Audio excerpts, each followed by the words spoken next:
வணக்கம். ஆன்மீக செய்திகள். ஸ்ரீரங்கம் ரங்கநாதர் கோயில் சித்திரை திருவிழா கடந்த 6ஆம் தேதி கொடியேற்றத்துடன் தொடங்கியது. பெருமாள் தினமும் பல்வேறு வாகனங்களில் வீதி உலா வருகிறார். சித்திரை தேரோட்டத்தை முன்னிட்டு ஸ்ரீவில்லிபுத்தூர் ஆண்டாள் கோயிலிலிருந்து ஸ்ரீரங்கம் ரங்கநாதர், உற்சவர் நம்பெருமாளுக்கும் பட்டு வஸ்திரங்கள் மற்றும் ரங்கநாயகி தாயார், நாச்சியார்களுக்கும் பட்டு புடவைகள், ஆண்டாள் சூடி கொடுத்த கிளிமாலை மற்றும் மங்கள பொருட்கள் கொண்டு வரப்பட்டது. இதனை ஸ்ரீவில்லிபுத்தூர் கோயில் செயல் அலுவலர் சக்கரையம்மாள் தலைமையில் கண்காணிப்பாளர் அர்ஜுன் மற்றும் கோயில் பணியாளர்கள், நிர்வாகிகள் எடுத்து வந்து ஸ்ரீரங்கம் கோயில் இணை கமிஷனர் சிவராம்குமார் முன்னிலையில் பட்டாச்சாரியார்களிடம் ஒப்படைத்தனர். முன்னதாக நம்பெருமாளுக்கான வஸ்திரங்கள், பழங்கள் மற்றும் பூக்கள் யாவும் கருட மண்டபத்தில் இருந்து கோயில் பிரகாரங்களில் வலம் வந்து பின்னர் மூலஸ்தானம் கொண்டு செல்லப்பட்டது. பின்னர் சித்திரை திருவிழாவில் 9ஆம் நாளான நாளை நடைபெறும் தேரோட்டத்தின் போது ஆண்டாள் சூடி கொடுத்த கிளிமாலை மற்றும் வஸ்திரங்களை நம்பெருமாளும் தாயாரும் அணிந்து பக்தர்களுக்கு காட்சியளிப்பார்கள். இன்று நடைபெற்ற நிகழ்வில் திரளான பக்தர்கள் பெருமாளை தரிசனம் செய்தனர்.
காட்டூர் ஸ்ரீ பண்ணாரி அம்மன் கோயில் 54ஆம் ஆண்டு திருக்கல்யாண உற்சவம்.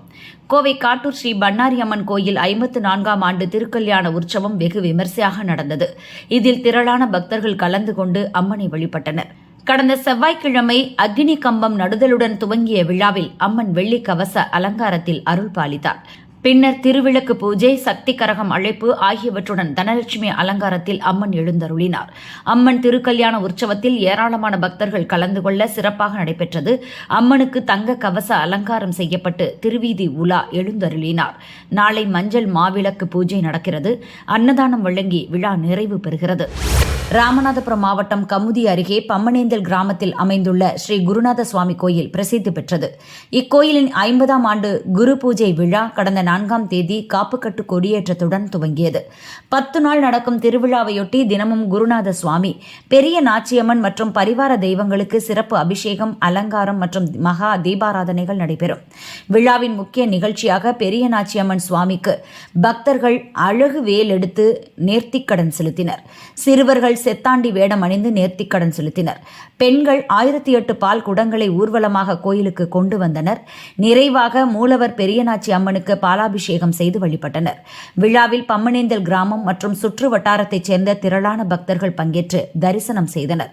அன்னதானம் வழங்கப்பட்டது. நிகழ்ச்சிக்கான ஏற்பாடுகளை பம்மனேந்தல் கிராம மக்கள் மற்றும் நிர்வாகிகள் செய்தனர்.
திருப்பூர் மாவட்டம் பொங்கலூர் சின்ன ஆரியப்பட்டி மாரியம்மன் கோயில் பொங்கல் விழாவை ஒட்டி மண் குதிரை ஊர்வலமாக எடுத்து வரப்பட்டது. விழாவை ஒட்டி சுவாமிக்கு சிறப்பு அலங்காரம் செய்து மகா தீபாராதனைகள் நடைபெற்றன. திரளான பக்தர்கள் பங்கேற்று தரிசனம் செய்தனர். பிரசாதம், அன்னதானம் வழங்கப்பட்டது.